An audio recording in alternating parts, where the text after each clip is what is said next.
ಅಯ್ಯಪ್ಪ ಸ್ವಾಮಿಗೆ ಮತ್ತು ಶನಿಗೆ ಇಬ್ಬರಿಗೆ ಒಂದು ಸರಿ ವಾದ ನಡೆದಿತ್ತಂತ. ಹಿಂಗೆ ಮಾತಾಡ್ಕೊಂಡು ಕೂತಿರತ್ತ ಒಂದು ಕಟ್ಟಿನಲ್ಲ ಅವ್ರು. ಯಾರು? ಅಯ್ಯಪ್ಪ ಸ್ವಾಮಿ ಮತ್ತು ಶನಿ ದೇವರು. ಶನಿ ಅಂದ್ರೆ ಭಾಳ ಕೆಟ್ಟ. ನಾ ಹೇಳೋದು ಲಕ್ಷ ಕೊಟ್ಟು ಕೇಳಿಲ್ಲ ಅಂದ್ರೆ ನಿಮಗೂ ಶನಿ ಹಿಡ್ಕೋಬೋದು. ಅದಕ್ಕೆ ಲಕ್ಷ ಕೊಟ್ಟು ಕೇಳಿ. ಶನಿ ಮತ್ತು ಅಯ್ಯಪ್ಪ ಸ್ವಾಮಿ ಮಾತಾಡ್ಕೋತ ಒಂದು ಕಡೆ ಕುಂತಿರ್ತಾರಂತ. ಕುಂತಾಗ ಈ ಅಯ್ಯಪ್ಪ ಸ್ವಾಮಿಗೆ ಮತ್ತು ಶನಿ ಮಹಾತ್ಮಗೆ ವಾದ ನಡೀತೈತಿ. ಭಾಳ ಭಾರಿ ಐತೆ ಅದು ವಾದ. ಅಯ್ಯಪ್ಪ ಸ್ವಾಮಿಗಳು ಹೇಳ್ತಾರಂತ, ನೋಡಪ್ಪ ನಾನು ಮಣಿಕಂಠದನು, ನನ್ನ ಭಕ್ತರು ಇಷ್ಟು ಚಲೋ ಅದಾರಂದ್ರೆ ಎಷ್ಟು ಮನಿ ಮಠ ಎಲ್ಲ ಬಿಟ್ಟು ಒಂದು 41 ದಿನ ಮಂಡಲ ಅಂತ ಹೇಳಿ ಕರೀತಾರೆ. 40ದಿಂದ 48 ದಿನದ ಕಾಲ ಏನಿರ್ತೈತಲ್ಲ, ಇದು ಒಂದು ಮಂಡಲದ ಕಾಲ. ಈ 48 ದಿನ ನನ್ನ ಭಕ್ತರು ಭಾಳ ಚಲೋ ಮಾಲೆ ಹಾಕ್ಕೊಂಡು ನನ್ನ ಭಜನೆ ಮಾಡ್ತಾರೆ, ನನ್ನ ನಾಮಸ್ಮರಣೆ ಮಾಡ್ತಾರೆ, ನನಗಾಗಿ ಉಪವಾಸ ಮಾಡ್ತಾರೆ. ನನ್ನ ಸಲುವಾಗಿ ನಡ್ಕೊಂತ ಕಾಡು ಮೇಡು ಅಲ್ಕೊಂತ ಕಲ್ಲು ಮುಳ್ಳುಗಳ ಲೆಕ್ಕಿಸದೆ ನನ್ನ ಯಾತ್ರೆ ಮಾಡ್ತಾರೋ. ನನ್ನ ಭಕ್ತರು ಭಾಳ ಶ್ರೇಷ್ಠ ಅಂಥೇಳಿ ಅಯ್ಯಪ್ಪ ಹೇಳ್ತಾನೆ. ಅವಾಗ ಈ ಶನಿ ಸುಮ್ಕೊಂಡಾಗಿಲ್ಲ. ಅಯ್ಯಪ್ಪ ಸುಮ್ಕೊಂಡ್ರ ನಾವು ಬರೇ ನೀನು ಭಕ್ತರು ಅಷ್ಟೆಲ್ಲ ಮಾಡ್ತಾರ ತಿಳ್ಕೊಂಡಿರ್ಬೇಕು ನೀನು. ಖರೆ ಒಂದು ಕ್ಷಣ ನನ್ನ ದೃಷ್ಟಿ ನಿನ್ನ ಮೇಲೆ ಮತ್ತು ನಿನ್ನ ಭಕ್ತರ ಮೇಲೆ ಬಿತ್ತು ಅಂದ್ರೆ ಎಲ್ಲ ಅಲ್ಲೋಲು ಕಲ್ಲೋಲು ಮಾಡುವಂಥ ತಾಕತ್ತು ನನಗೈತಿ ಅಂದ ಶನಿ. ಇವು ಅಯ್ಯಪ್ಪ ಸ್ವಾಮಿಗಳು ಅಬಾಬಾ ಇದೇನೋ ಮರ ಅಂದ್ರು ಮನಸ್ಸಿನಾಗ. ಇವನಿಂದ ಬೀಳುವಂಥ ದೃಷ್ಟಿಯನ್ನು ತಪ್ಪಿಸ್ಬೇಕು ಅಂತ ಅಯ್ಯಪ್ಪ ಸ್ವಾಮಿ ಒಂದು ವಿಚಾರ ಮಾಡಿದೆ. ಯಾರ ಸಲುವಾಗಿ ಮಾಡಿದಾರ? ತನ್ನ ಸಲುವಾಗಿ ಅಲ್ಲ. ಯಾರು ಅಯ್ಯಪ್ಪನ ಮಾಲೆ ಹಾಕಿ ಮಂಡಲದ ಪರ್ಯಂತರವಾಗಿ ಅಯ್ಯಪ್ಪನ ವ್ರತಧಾರಿಗಳಾಗಿರ್ತಾರೋ ಅವ್ರ ಸಲುವಾಗಿ ಶನಿ ಮಹಾತ್ಮನ ವಿರುದ್ಧ ವಾದ ಮಾಡಕ್ಕತ್ತ ಅಯ್ಯಪ್ಪ ಸ್ವಾಮಿ. ಏನು ಮಾಡ್ತಾನಂದ್ರೆ, ನೋಡಪ್ಪ ಶನಿ, ನೀನು ಇನ್ನೊಬ್ಬರಿಗೆ ಕಷ್ಟ ಕೊಡೋದು. ಶನಿ ವಕ್ರ ದೃಷ್ಟಿ ಅಂತ ಕರೀತಾರೆ. ಕುಂಡಲಿ ಒಳಗೆ ನೀವು ಹುಟ್ಟಿದ ಮೇಲೆ, ನೀವು ಹುಟ್ಟಿರುವಂಥ ಸಮಯದೊಳಗೆ ನಿಮ್ಮ ಜನ್ಮ ಕುಂಡಲಿ ಒಳಗೆ ಅಷ್ಟಮದಲ್ಲಿ ಶನಿ ಇದ್ದ ಅಂದ್ರೆ ನಿಮಗೆ ಭಾಳ ಕೆಟ್ಟ ಕಾಡಾಟ ಹತ್ತವು. ಅದಕ್ಕೆ ಶನಿ ಕಾಡಾಟ ಭಾಳ ಕೆಟ್ಟ. ಪ್ರತಿಯೊಬ್ಬರಿಗೂ ಜೀವನದೊಳಗೆ 7.5 ಬಂದೇ ಬರ್ತೈತಿ. ಇಲ್ರಿ ನಮ್ಮದು ಕೋಟಿಗಟ್ಟಲೆ ಬ್ಯಾಂಕ್ ಬ್ಯಾಲೆನ್ಸ್ ಐತೆ, ನಮಗೆ ಬರಬೇಡ ಅಂದ್ರೆ ಕೇಳಂಗಿಲ್ಲ. ನಮ್ಮ ಕೊಳ್ಳಕ್ಕೆ ಭಾಳ ಬಂಗಾರ ವೈಡೂರು ಅದಾವೆ, ಬರಬೇಡ ಅಂದರೆ ಕೇಳಂಗೇ ಇಲ್ಲ. ಯಾವ ಬೇಕಾದಿರಲಿ, ಮನುಷ್ಯ ಇರಲಿ, ಪ್ರಾಣಿ ಇರಲಿ, ಪಕ್ಷಿ ಇರಲಿ, ಕೊನೆಗೆ ಮನುಷ್ಯರನ್ನ ಅಷ್ಟಲ್ಲ ದೇವತೆಗಳನ್ನೂ ಸಹಿತ ಬಿಡಲಿಲ್ಲ ಆ ಶನಿಯ ವಕ್ಕ ದೃಷ್ಟಿ. ಅಂಥದ್ದು ದೇವಾನ ದೇವತೆಗಳು ನನ್ನ ಕೈಯಾಗ ಒದ್ದಾಡಿ ಹೋಗ್ಯಾರ. ಅಯ್ಯಪ್ಪ ನಿನ್ನ ಭಕ್ತರು ಯಾವ ಲೆಕ್ಕಕ್ಕೆ ಅಂದವ ಶನಿ. ಅವಾಗ ಹಿಂಗೆ ಹೇಳ್ತಾನಲ್ಲ, ಅಲ್ಲಪ್ಪ ನೀ ವಕ್ಕರ ದೃಷ್ಟಿ ಬಿತ್ತು ನಿಂದು, ಶನಿ ದೃಷ್ಟಿ ಭಾಳ ಕೆಟ್ಟತ್ತೆ ಎಲ್ಲರೂ ಹೇಳ್ತಾರೆ, ನಾನು ಕೇಳೇನಿ. ನಿನ್ನ ವಕ್ರ ದೃಷ್ಟಿ ಇದ್ದಾಗ 7.5 ಇದ್ದಾಗ ನೀ ಏನೇನು ಮಾಡಿಸ್ತೀಯ ಅವ್ರ ಕಡೆ? ನಿನ್ನ ಪರಿಣಾಮದಿಂದ ಅವ್ರು ಏನು ಮಾಡ್ತಾರ ಅಂಥೇಳಿ ಕೇಳ್ತಾನೆ. ಆವಾಗ ಈ ಶನಿ, ಅಯ್ಯಪ್ಪ ಸ್ವಾಮಿ ನನ್ನ ದೃಷ್ಟಿ ಒಂದು ವೇಳೆ ಬಿತ್ತಂದ್ರೆ, ನನ್ನ ದೃಷ್ಟಿ ಒಂದು ವೇಳೆ ಬಿತ್ತು ಅಂದ್ರೆ ಎಂತಹ ರಾಜನಾಗಿದ್ರು ಸಹಿತ ಕಾಡಿನಾಗ ಅಲಿದಾಡುವಂದಂಗೆ ಮಾಡಿಬಿಡ್ತಾನಂದವು. ಬೆಕ್ಕದಂಥ ರಾಜ ಮರ್ಯಾದೆ, ಬೆಕ್ಕದಂಥ ಬಂಗಾರ ಕಿರೀಟ ತಲೆ ಮೇಲೆ ಹಾಕ್ಕೊಂಡು ಬೆಳ್ಳಿ ಸಿಂಹಾಸನದ ಮೇಲೆ ಕೂತಿರುವಂತಹ ರಾಜನನ್ನು ಕೂಡ ನಾನು ಒಂದೇ ಒಂದು ದೃಷ್ಟಿಯಿಂದ ಕಾಡಿನಾಗ ಭಿಕ್ಷೆ ಬಿಡುವಂಗೆ ಮಾಡ್ತಾನು ಅಂದ. ಹೌದಾ ಅಂದೀವಿ ಅಯ್ಯಪ್ಪ. ಹ್ಞೂ ಅಂದವು. ಮತ್ತೇನು ಮಾಡ್ತೀರಿ? ನನ್ನ ದೃಷ್ಟಿ ಒಂದು ವೇಳೆ ಬಿತ್ತು ಅಂದ್ರೆ ಮನೆ ಒಳಗೆ ಸಂಸಾರ ಸುಖದಿಂದ ಆನಂದಮಯವಾಗಿ ಜೀವಿಸುವಂಥ ವ್ಯಕ್ತಿಯನ್ನು ಸಂಸಾರದಿಂದ ದೂರ ಮಾಡುವಂಥ ತಾಕತ್ತು ನನ್ನ ದೃಷ್ಟಿಗೈತೆ ಅಂದ ಶನಿ ಮಹಾತ್ಮ. ಹೌದಾ? ಮತ್ತೇನೈತಿ? ಜೀವಿಗಳು, ಮನುಷ್ಯರು, ಪ್ರತಿಯೊಬ್ಬರು ಮನುಷ್ಯರು ಐಷಾರಾಮಿ ಜೀವನ ಮಾಡ್ತೀವಿ ನಾವು. ಹರಿಯಾಗಿ ಎದ್ದು ಕೂಡಲೇ ಶಾವರ್ನಾಗ ಬಿಸಿನೀರು ತಣ್ಣೀರು ಮಿಕ್ಸ್ ಮಾಡ್ಕೊಂಡು ಎಷ್ಟು ಬೇಕು ಅಷ್ಟು ಬಿಸಿನೀರು ಬಿಸಿ ಬಿಸಿ ಜಳಕ ಮಾಡ್ತೀವಲ್ಲ, ಹಂಗೆ ರಾಜ ವೈಭೋಗದಲ್ಲಿ ಮೆರೆಯುವಂಥವ್ರನ್ನು ಕೂಡ ತಣ್ಣೀರು ಸ್ನಾನ ಮಾಡಿಯವು ಕಾಡಿನ ಒಳೆಯುವಂಗೆ ಮಾಡ್ತೀನೋ ಅದು ನನ್ನ ದೃಷ್ಟಿ ತಾಕತ್ತು ಅಂಥೇಳಿ ಶನಿ ಮಹಾತ್ಮ ಹೇಳಿದ. ರಾಜ ಇರ್ಬೋದು, ಎಷ್ಟೇ ವಜ್ರ ವೈಡೂರ್ಯ ಇರ್ಬೋದು, ನನ್ನ ದೃಷ್ಟಿ ಬಿತ್ತಂದ್ರೆ ಕಾಲಾಗ ಚಪ್ಪಲಿಂದ ನಡೆಯಂಗೆ ಮಾಡ್ತಾನೆ. ಹೆಂಡ್ರು ಮಕ್ಕಳು ಮನೆ ಮಠ ಬಿಟ್ಟು ದೂರ ಇರುವಂಗೆ ಮಾಡ್ತಾನು. ಇದು ಎಲ್ಲೈತೆ ಅಂದ್ರೆ ಶನಿಯ ವಕ್ರ ದೃಷ್ಟಿಗೆ ಇಷ್ಟೆಲ್ಲ ತಾಕತ್ತೈತಿ. ಆವಾಗ ಅಯ್ಯಪ್ಪ ಹೇಳ್ತಾನು, ನೋಡಪ್ಪ ಶನಿ ಮಹಾತ್ಮ, ನಿನ್ನ ದೃಷ್ಟಿ ಬಿದ್ದಾಗ ಇಷ್ಟೆಲ್ಲ ಕಷ್ಟಗಳು ನೀನು ಕೊಡ್ಬೋದು. ನಿನ್ನ ದೃಷ್ಟಿ ಬಿದ್ದಾಗ ಇಷ್ಟೆಲ್ಲ ಕಷ್ಟ ಕೊಡ್ಬೋದು ನೀನು. ಆದ್ರೆ ನಾನು ಶಾಸ್ತ್ರಗಳನ್ನ ಅಧ್ಯಯನ ಮಾಡಿರುವಂಥವನು, ನಾನು ನಿನಗೊಂದು ಮಾತು ಹೇಳ್ತಾನೆ ಕೇಳಪ್ಪ ಶನಿದೇವ ಅಂದ ಅಯ್ಯಪ್ಪ ಸ್ವಾಮಿಗಳು. ಆವಾಗ ಅಯ್ಯಪ್ಪ ಸ್ವಾಮಿ ಹೇಳ್ತಾರೆ, ಏನಂದ್ರೆ ನಿನ್ನ ದೃಷ್ಟಿ ಬಿತ್ತು ಅಂದ್ರೆ ಇಷ್ಟೆಲ್ಲ ಕಷ್ಟ ಕೊಡ್ಬೋದಪ್ಪ ನೀನು. ಆದ್ರೆ ನನ್ನ ಭಕ್ತರು ಏನದಾರಲ್ಲ, ನನ್ನ ಭಕ್ತರು 41 ದಿನಗಳ ಕಾಲ ಇಂತಹ ಭಕ್ತಿ ಶ್ರದ್ಧೆಯಿಂದ ನನ್ನ ಸೇವೆ ಮಾಡ್ತಾರಂದ್ರೆ ಅವರು 41 ದಿನದ ಕಾಲಾಗ ಚಪ್ಪಲ್ ಹಾಕಂಗಿಲ್ಲ, 41 ದಿನಗಳ ಕಾಲ ಬಿಸಿನೀರು ಸ್ನಾನ ಮಾಡಂಗಿಲ್ಲ. 41 ದಿನಗಳ ಕಾಲ ಬೆಡ್ ಮೇಲೆ ಮಕ್ಕೊಳಂಗಿಲ್ಲ. ಅವರು ನೆಲಕ್ಕೆ ಮಕ್ಕೋತಾರ, ಉಪವಾಸ ಮಾಡ್ತಾರ. 41 ದಿನಗಳ ಕಾಲ ಅಯ್ಯಪ್ಪ ಅನ್ನುವಂಥ ನನ್ನ ನಾಮಸ್ಮರಣೆ ಒಳಗೆ ತೊಡ್ತಾರ. 41 ದಿನಗಳ ಕಾಲ ಮನಿ ಮಠ ಬಿಟ್ಟು ಬ್ರಹ್ಮಚರ್ಯ ವ್ರತವನ್ನು ಪಾಲನೆ ಮಾಡ್ತಾರ. ಹಾಗಾಗಿ ನೀನು 7.5 ವರ್ಷ, ಶನಿ 7.5 ಅಂದ್ರೆ 7.5 ವರ್ಷ, ಏನು 7.5 ವರ್ಷ ಏನು ನೀನು ಕಷ್ಟ ಕೊಡ್ತೀವೋ ಆ 7.5 ವರ್ಷಗಳ ಕಾಲ ಕೊಡುವಂಥ ಕಷ್ಟವನ್ನ ನನ್ನ ಭಕ್ತರು ಕೇವಲ 41 ದಿನದ ವ್ರತದ ಸಮಯದಲ್ಲಿ ಅದನ್ನೆಲ್ಲ ಅವರು ಅನುಭವಿಸ್ತಾರ. ಅದಕ್ಕಾಗಿ ನೀ ಕೊಡುವಂಥ ಕಷ್ಟ ಏನು ದೊಡ್ಡದಲ್ಲ. ನೀ ಕೊಡುವಂಥ ಕಷ್ಟ ನನ್ನ ಭಕ್ತ 48 ದಿನ ಅದನ್ನು ಅನುಭವಿಸ್ತಾರಂದ್ರೆ ನಾನು ನಿನಗೆ ಒಂದು ಹೇಳ್ತಾನೆ, ನಾನು ನಿನಗೊಂದು ಆಜ್ಞೆ ಮಾಡ್ತಾನೆ. ಶನಿದೇವ, ಯಾರ ಅಯ್ಯಪ್ಪನ ಮಾಲೆ ಹಾಕ್ಕೊಂಡು 48 ದಿನಗಳ ಕಾಲ ಶ್ರದ್ಧೆಯಿಂದ ಅಯ್ಯಪ್ಪನ ಮಾಲಾಧಾರಿಗಳಾಗಿ ಯಾರು ನನ್ನ ವ್ರತವನ್ನು ಮಾಡ್ತಾರೋ ಅವರಿಗೆ ನಿನ್ನ ದೃಷ್ಟಿ ಬೀರಬೇಡ ಅಂಥೇಳಿ ಆದೇಶ ಮಾಡಿಬಿಡ್ತಾನೆ ಅಯ್ಯಪ್ಪ ಸ್ವಾಮಿ. ಅಯ್ಯಪ್ಪ ಸ್ವಾಮಿ ಈ ಆದೇಶವನ್ನು ಪಾಲಿಸ್ತಾ, ಅಯ್ಯಪ್ಪ ನಿನ್ನ ಭಕ್ತರು 48 ದಿನ ವ್ರತ ಆಚರಣೆಯನ್ನು ಮಾಡುವಂಥ ಭಕ್ತರಿಗೆ ನನ್ನ ವಕ್ರ ದೃಷ್ಟಿ ಬೀರಂಗಿಲ್ಲ.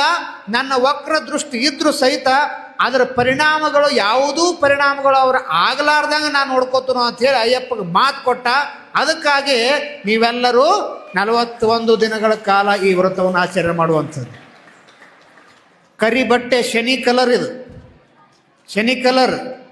ಅಯ್ಯಪ್ಪ ಧರಿಸುವಂತಹ, ಅಯ್ಯಪ್ಪನ ಭಕ್ತರು ಧರಿಸುವಂಥ ಕಲರ್ ಕರಿ ಬಟ್ಟೆ ಆಗಿರೋದ್ರಿಂದ ಆ ಕರಿ ಬಟ್ಟೆ ಶನಿಗೆ ಸಂಕೇತ. ಅದಕ್ಕೆ ಯಾರು ಈ 48 ದಿನಗಳ ಕಾಲ, ನೀವು 41 ದಿನ ಅಥವಾ 48 ದಿನ, 41ರಿಂದ 48 ಇದು ಒಂದು ಮಂಡಲ ಕಾಲ, ನಿಮಗೆ ಸಾಧ್ಯವಾದಷ್ಟು ಯಾರು ವ್ರತ ಆಚರಣೆ ಮಾಡ್ತಿರ್ತೀರೋ ಅಯ್ಯಪ್ಪ ಸ್ವಾಮಿಗಳಿಗೆ ದಿನನಿತ್ಯ ನಾಮಸ್ಮರಣೆ ಮಾಡೋದು. ಅಯ್ಯಪ್ಪನ ಮಾಲೆಧಾರಿಗಳಾದಾಗ ದಿನ ಒಂದು ಕಡೆ ಹೋಗ್ತಾರ, ಅಯ್ಯಪ್ಪನ ಪೂಜೆ ಒಳಗೆ ಅಯ್ಯಪ್ಪನ ಅಭಿಷೇಕದೊಳಗೆ ಪಾಲ್ಗೊಳ್ತಾರಲ್ಲ, ಇವರೆಲ್ಲ ಅಯ್ಯಪ್ಪಗಳಲ್ಲಿ ಏನಾಗಿರ್ತದೆ ಅಂದ್ರೆ ಶಾಪಾನುಗ್ರಹ ಸಾಮರ್ಥ್ಯ ಹೊಂದಿರ್ತೈತಿ. ಶಾಪಾನುಗ್ರಹ ಸಾಮರ್ಥ್ಯ ಅಂದ್ರೆ ಏನು ಗೊತ್ತಾ? ಶಾಪ ಮತ್ತು ಅನುಗ್ರಹ ಮಾಡುವಂಥ ಅವರಲ್ಲಿ ಶಕ್ತಿ ಇರ್ತೈತಿ. ನಿಮ್ಗೆ ಕೇಳಿರ್ಬೋದು, ನೀವು ಈ ಯಡೂರೊಳಗೆ ಇರೋದ್ರಿಂದ ಎಲ್ಲ ಗೊತ್ತಿರ್ತೈತಿ ನಿಮಗೆ. ಯಡೂರೊಳಗೆ ಕಾಡಸಿದ್ದೇಶ್ವರ ಮಠದೊಳಗೆ ಹಿಂದಿನ ಅಜ್ಜಾರು ಸಿದ್ಧಲಿಂಗ ಅಜ್ಜಾರು ಗೊತ್ತು ನಿಮಗೆ. ಆ ಸಿದ್ಧಲಿಂಗ ಅಜ್ಜಾರದ ನಾವು ಕೇಳ್ತೀವಿ, ನೀವೇ ಹೇಳಿರಿ, ನಾವೇನು ನೋಡಿಲ್ಲ ಅವರನ್ನು, ನೀವೇ ಹೇಳ್ತಿದ್ರಿ. ಸಿದ್ಧಲಿಂಗ ಅಜ್ಜಾರು ಬಾಯಿಯಿಂದ ಒಂದು ಮಾತು ನೋಡಿದ್ರೆ ಅದು ಖರೆ ಆಕೈತೆ ಅಂತ ಹೇಳಿ ನೀವೇ ಊರೊಳಗೆ ಅವ್ರಿಗೆ ಗೊತ್ತಿತ್ತು ಎಲ್ಲರಿಗೂ. ಅವ್ರ ಕಾರಣ ಏನಂದ್ರೆ ಅವ್ರ ವಾಣಿ ತಪಸ್ಸಿನಿಂದ ವಾಕ್ ಸಿದ್ಧಿ ಉಂಟಾಗಿರ್ತೈತೆ ಅವ್ರಿಗೆ. ಅವ್ರು ಯಾರಿಗಾದ್ರೂ ಚಲೋ ಆಗಲಿ ಅಂದ್ರೆ ಅವ್ರಿಗೆ ಚಲೋನ ಆಗಿಬಿಡ್ತೈತಿ, ಯಾರಿಗಾದ್ರೂ ಕೆಟ್ಟ ಆಗಲಿ ಅಂತ ಹೇಳಿ ಶಾಪ ಹಾಕಿಬಿಟ್ರು ಅಂದ್ರೆ ಅವ್ರಿಗೆ ಕೆಟ್ಟದ್ದಾಗಿಬಿಡೈತಿ. ಅಂಥ ಶಕ್ತಿ ಯಾರಿಗೆ ಬಂದಿರ್ತೈತಿ ಅಂದ್ರೆ ಈ 48 ದಿನ ಇವರೇನ ಎಲ್ಲ ಮಂಡಲ ಪೂಜೆ ಒಳಗೆ ಪಾಲ್ಗೊಂಡಾರ ನೋಡ್ರಿ, ಮಾಲಿ ಧಾರಣೆ ಮಾಡ್ಯಾರ.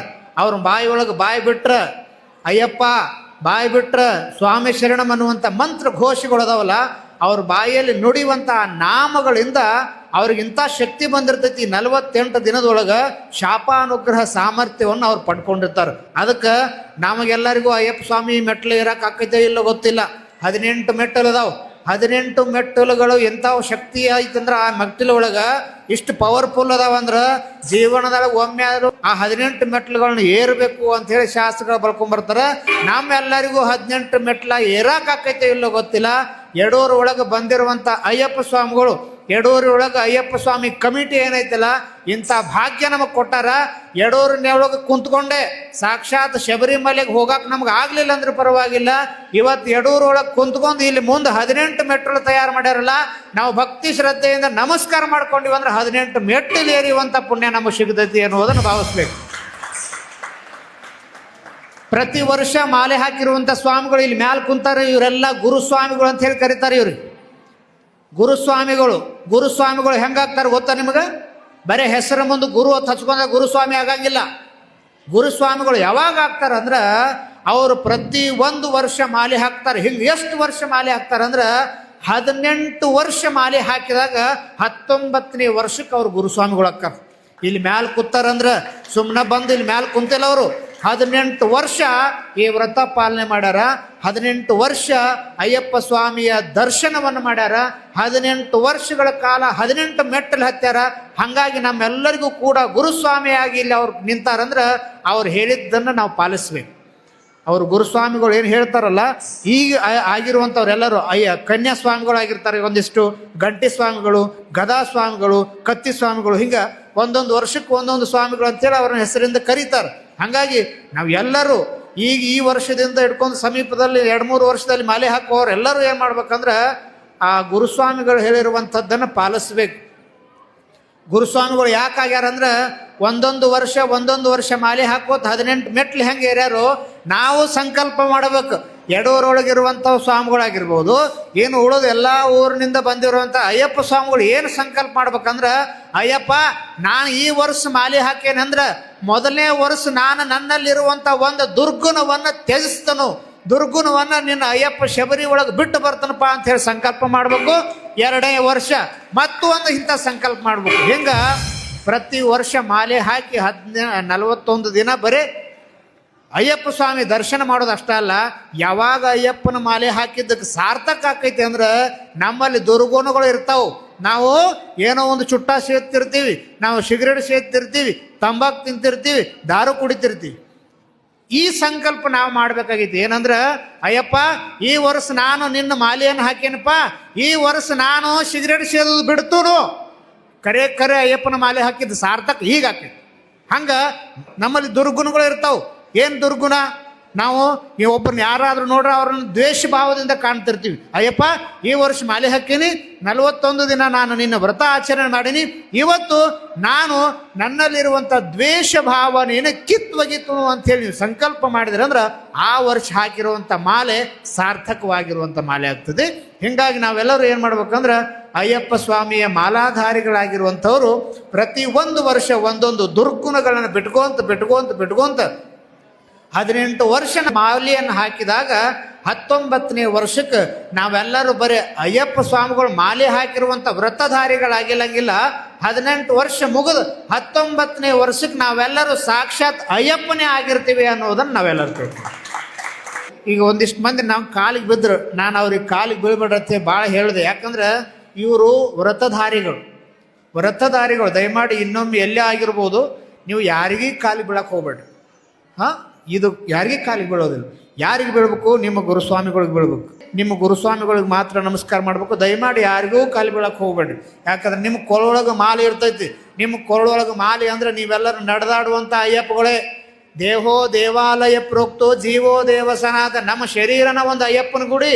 ನಾವು ಕೊಳ್ಳಾಗ ಹಾಕ್ಕೊಂಡು ಏನು ಮಾಲೆ ಐತಲ್ಲ, ಮಾಲೆ ಒಳಗೆ ಅಯ್ಯಪ್ಪನ ಒಂದು ಲಾಕೆಟ್ ಐತಿ ನಿಮ್ಮ ಹತ್ರ. ನಾವು ಶರೀರದ ಮೇಲೆ ಅಯ್ಯಪ್ಪನನ್ನು ಧಾರಣೆ ಮಾಡ್ಕೊಂಡು ನಾವು ಅಯ್ಯಪ್ಪರಾಗಿ ನಾವು ಇನ್ನೊಬ್ರಿಗೆ ನಮಸ್ಕಾರ ಮಾಡೋದು. ದಯಮಾಡಿ ಯಾರೂ ಆ ಒಂದು ಪ್ರಯತ್ನ ಮಾಡೋಕ್ಕೆ ಹೋಗ್ಬೇಡ್ರಿ. ಅದಕ್ಕೆ ಅಯ್ಯಪ್ಪ ಸ್ವಾಮಿಗಳಾಗಿರುವಂಥವ್ರು ನೀವೆಲ್ಲರೂ ಬಂದಿರಲ್ಲ, ಅಯ್ಯಪ್ಪ ಸ್ವಾಮಿಗಳಿಗೆ ದರ್ಶನ ಮಾಡಿರಿ. ಅವ್ರಿಗೆ ಸಾಧ್ಯ ಆದರೆ ಮುಟ್ಟಿ ನಮಸ್ಕಾರ ಮಾಡೋಕ್ಕಾಗಲಿಲ್ಲ ಅಂದರೂ ದೂರಿಂದ ಕೈ ಮುಗಿರಿ. 1 ಅಲ್ಲ 2 ಅಲ್ಲ 50-60 ಮಂದಿ ಸ್ವಾಮಿಗಳು ನಾವು ಇವತ್ತು ನೋಡಕತ್ತೀವಿ ಅಂದ್ರೆ ಎಲ್ಲರೂ ನಾವು ಇಷ್ಟು ಪುಣ್ಯವಂತರದೀವಲ್ಲ. ನಾವು ಅಯ್ಯಪ್ಪ ಸ್ವಾಮಿಯ ದರ್ಶನವನ್ನು ಮಾಡೋಕ್ಕಾಗಲಿಲ್ಲ ಅಂದರೂ ಪರವಾಗಿಲ್ಲ, ಶಬರಿಮಲೆಗೆ ಹೋಗಿ ಯಾತ್ರೆ ಮಾಡೋಕ್ಕಾಗಲಿಲ್ಲ ಅಂದರೂ ಪರವಾಗಿಲ್ಲ, ನಾವು ಇಲ್ಲೇನ ಕಲ್ಯಾಣ ಮಠದ ಮ್ಯಾಲೆ ಕಟ್ಟೆ ಹತ್ಕೊಂಡು ಬಂದಿವಲ್ಲ, ಇದೇ ನಾವು ಗುಡ್ಡ ಏರಿ ತಿಳ್ಕೊಬೇಕು. ಇಲ್ಲೇನು ಮ್ಯಾಲ ಸನ್ನಿಧಾನದಲ್ಲಿ ವಿರಾಜಮಾನವಾಗಿರುವಂಥ ಅಯ್ಯಪ್ಪ ಸ್ವಾಮಿಯ ಅಲಂಕಾರವನ್ನು ಪೂಜೆಯನ್ನು ನೋಡ್ತೀವಲ್ಲ, ನಾವು ಸಾಕ್ಷಾತ್ ಶಬರಿಮಲೆಗೆ ಹೋಗಿ ಅಯ್ಯಪ್ಪನ ದರ್ಶನ ಮಾಡಿ ಬಂದೀವಿ ಅನ್ನುವಂತಹ ಭಾವ ನಾವೆಲ್ಲರೂ ಇಟ್ಕೊಂಡು ಅಯ್ಯಪ್ಪ ಸ್ವಾಮಿಯ ದರ್ಶನವನ್ನು ಮಾಡಿಕೊಂಡು ಅವ್ರ ಪೂಜೆ ಮತ್ತು ಅವರ ಕಾರ್ಯಕ್ರಮದಲ್ಲಿ ಭಾಗವಹಿಸೋಣ. ಇಲ್ಲಿ ಸೇರಿ ನಾವೆಲ್ಲರೂ ಅಯ್ಯಪ್ಪ ಸ್ವಾಮಿಯ ಸೇವೆ ಮಾಡಲಿಕ್ಕೆ ಅವಕಾಶ ಮಾಡಿಕೊಟ್ಟಿರುವಂತಹ ಈ ಯಡೂರು ಗ್ರಾಮದ ಅಯ್ಯಪ್ಪ ಸ್ವಾಮಿ ಕಮಿಟಿಗೆ ಎಲ್ಲರೂ ಒಂದು ಸಾರಿ ಗಟ್ಟಿಯಾಗಿ ಜೋರಾದ ಚಪ್ಪಾಳೆ ತಟ್ರಿ. ಯಾಕಂದ್ರೆ ಅವರೆಲ್ಲ ಅಯ್ಯಪ್ಪ ಸ್ವಾಮಿಯ ದರ್ಶನವನ್ನು ನಮಗೆ ಮಾಡಿಸ್ಯಾರ. ಪ್ರತಿ ವರ್ಷ ಹೀಗೆ ಅಯ್ಯಪ್ಪ ಸ್ವಾಮಿಯ ದರ್ಶನವನ್ನು ನಮಗೆ ಮಾಡಿಸಿ ಅಂಥೇಳಿ ಎಲ್ಲರೂ ಅವರಲ್ಲಿ ಬೇಡ್ಕೊಳ್ಳೋನು.